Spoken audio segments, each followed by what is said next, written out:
आज अनेक प्रश्न उठते हैं गोपी शब्द को लेकर के। लोग कहते हैं कि भगवान ने स्त्रियों के साथ महाराज किया, ऐसा किया वैसा किया, ये किया वो किया, लेकिन सत्य बात तो ये है कि भगवान ने किसी स्त्री के साथ कोई राज किया ही नहीं। तो भगवान ने फिर महाराज किनके साथ किया? तो सबसे पहली चीज तो आप लोग ये समझिए, गोपी, गो माने होता है इंद्रिय और पी माने होता है पीना। अपनी इंद्रियों से जिसने जीवन में कृष्ण नाम रस का पान किया हो वही गोपी है। गोपी कौन है? जिसने अपनी इंद्रियों से भगवान श्री हरि के नाम का पान किया हो वही गोपी है। और गोपी जो है, हम आप जितने लोग भी बैठे हैं, हम आप सब गोपी हैं। क्या हम आप जितने लोग भी बैठे हैं, हम आप सब कौन हैं? गोपी हैं। और सत्य बात तो ये है, इस संसार में अगर कोई पुरुष है, सिर्फ माधव के सिवा, कृष्ण के सिवा इस संसार में कोई पुरुष है ही नहीं।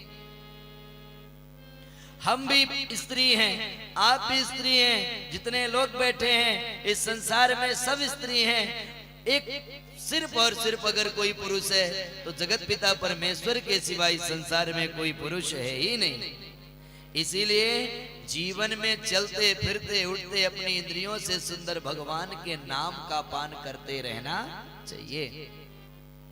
कथा हमें क्या सिखाती है कि नित्य निरंतर भगवान का नाम लेते रहना चाहिए।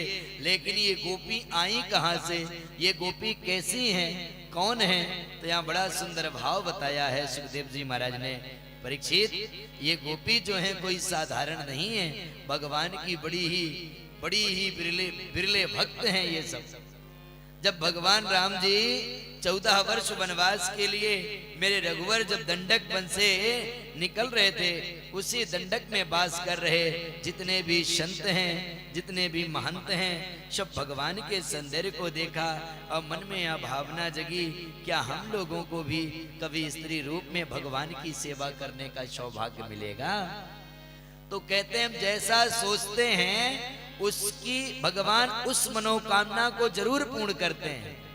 हम जैसा सोचते हैं तो भगवान हमारी मनोकामना को जरूर पूर्ण करते हैं। और दंडक वन में जितने भी संत थे, संतों के मन में भाव आया कि क्या हमें भी कभी सौभाग्य मिलेगा। तो वर्णन आता है कि भगवान ने उनका मान बढ़ाने के लिए आज भगवान स्वयं अवतार लेकर के आए हैं। और जितने भी संत हैं सब के सब गोपी बन करके भगवान के सन्निकट पधारे हैं। ये गोपियां कौन है? ये वही दंडक वन में तप कर रहे साधक हैं, संत हैं,